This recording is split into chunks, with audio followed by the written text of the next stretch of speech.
Hey, what's up, everyone? Welcome back. In today's video update here for Jasmy, we are trading at 0.005159. 24-hour volume, we're up 54%, and market cap, we're up 0.55%.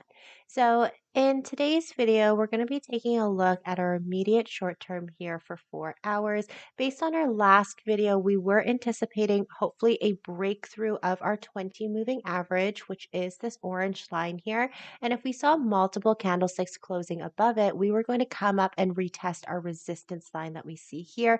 And indeed, in fact, here we did break through actually a little bit more than my projected target here of the highest 5351.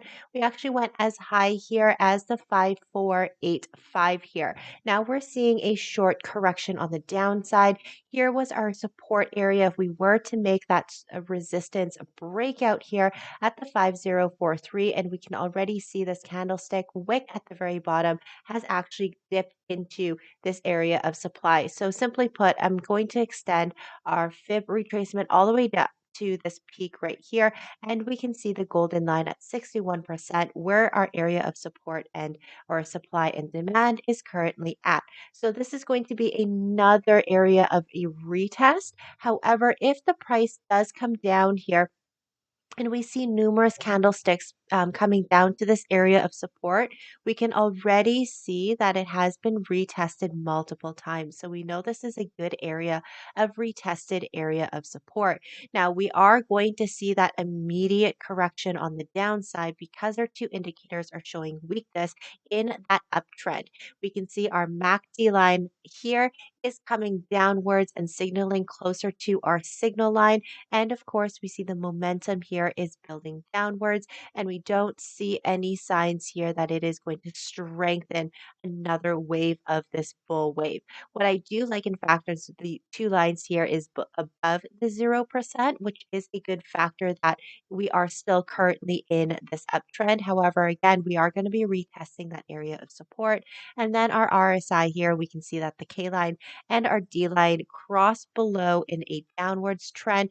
Again, if we are anticipating another leap, another correction on the upside, we are anticipating for our K line to jump up to find that area of support and then cross above our D line itself. That's going to initiate that buy opportunity. So now that a few candlesticks have formed, we do have a little bit more data with our volume profile off to the side here. We can see our supply and demand is still in the same ranges here from 61% to 50% being our lowest on our fib retracement. Again, the lowest support that we may anticipate is going to be at the top of our supply, which is going to be at the 5043. And we can actually open up this area here of our supply and demand at the upper bands here as low as a 5217 up to the 5351. So if we do see that sharp correction and that pullback down to 61% for a support, and then we see price coming up, this is going to be a major area that we want to pay attention at is essentially at the 5210. And the reason why I say that is that the price does come down here and it retests the support, it holds on to the support, and then it sharply does a correction and upward trend.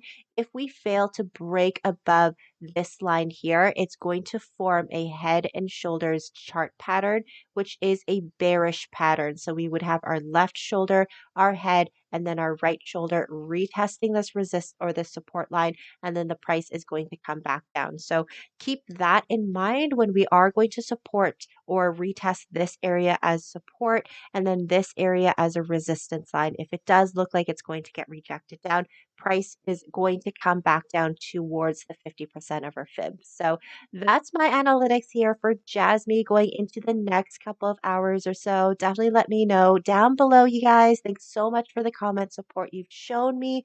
Like and subscribe, but I'll see you next time.